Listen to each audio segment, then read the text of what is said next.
So as Sri said, I'm going to kick things off talking about optimizing insertion and withdrawal with respect to colonoscopy. And this is a topic we could talk about for many hours, and I'm conscious that practice does vary, and there's certainly more than one way to do things very well. But what I'm going to focus on today is a couple of techniques that have become pretty much standard practice, certainly in the UK. So water immersion for insertion, and using distal attachments, particularly the endocuff, for withdrawal, and also not forgetting some of the oldies, as it were, position change that really never lose their value, and talking a bit about image enhancement as well. And I'm going to show a few slides and then a video of a case that I did just this week on a bowel cancer screening list that hopefully will highlight these key aspects. So first of all, why should we optimize insertion? And really, what's the point? Well, there are lots of reasons, and it's not just about it being more comfortable for the patient. Obviously, if your colonoscopy is all done under GAO propofol, that might not be an issue. Certainly, for those of us that do both unsedated, sedated, and colonoscopy under GAO propofol, it's more important. But optimizing insertion has other benefits. It increases your completion rates. You're avoiding complex loops.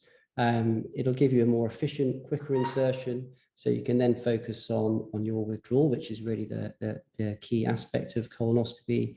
It'll give you better visualization because you're not withdrawing with loops. It's important for safety as well, particularly patients who are under GA or propofol and you haven't got that feedback from the patient being in discomfort or pain. If you're pushing through loops, you'll reduce the need for that with an optimal insertion, and also reduce your sedation requirements for when you're scoping sedated patients. And again, it's very important for therapy as well, that when you're performing therapy, you have a nice straight scope with no loops and have that one-to-one movement for good tip control. So I mentioned water immersion, which is one of the key techniques I'm going to focus on when it comes to insertion in the video. It's actually been around for many years, first described in the 1980s around diverticular disease, but really become a lot easier more recently with the advent of the auxiliary water pumps integrated into scopes. And lots of evidence and showing it's more comfortable for patients. It gives you a quicker insertion, increases your completion rates, fewer position changes. A lot of patients, you can do the whole insertion, the left lateral, and improves safety as well due to less pain and less need to push through loops. What about optimizing withdrawal? What are the reasons for that? Well, more obvious. It'll increase your pickup of pathology, which, as I said, is the really point of doing the colonoscopy. Increase your polyp and adenoma detection and cancer detection, and also aids your therapy as well if you have optimal views on withdrawal, optimal views of your polyp, and you're able to position the polyp appropriately. So when it comes to optimizing withdrawal, we know that most polyps, the reason we miss polyps are those lesions on the proximal folds. So there's been lots of developments and technologies to try and improve our visualization on withdrawal.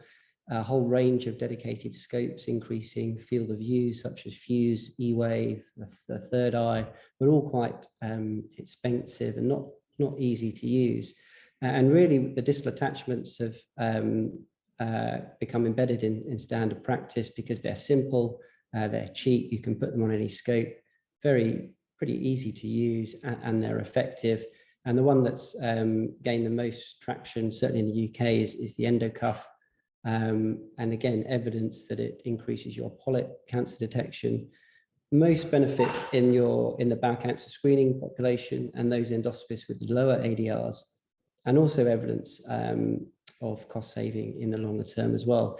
It doesn't increase your procedure time, actually aids insertion, particularly in patients with very mobile colons, and other secondary benefits for polypectomy. Gives you a nice stable therapeutic platform.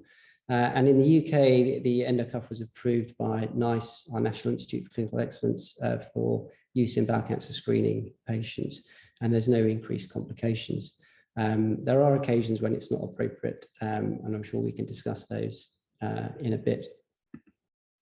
And here we see his picture of the endocuff. Comes in different colors according to the sizes and the scope you use. And as you see, it has these arms that on withdrawal will engage the folds in the colon, flatten everything out, and give you significantly improved views and better stability.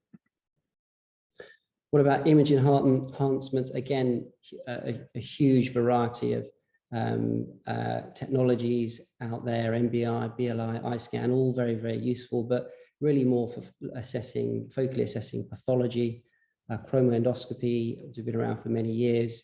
And then there's the new AI platforms, which I'm not going to go into today because there's more on that later. And so just to mention, really, is there something that's going to replace our white light? Well, I'll show you in the case I'm using the Olympus Evis system, which has TXI, which is being called the new white light. And TXI says it replaces the standard high definition white light to improve texture, color, brightness, and detection of subtle and difficult to detect lesions. You can see a white light image on the left and the TXI on the right.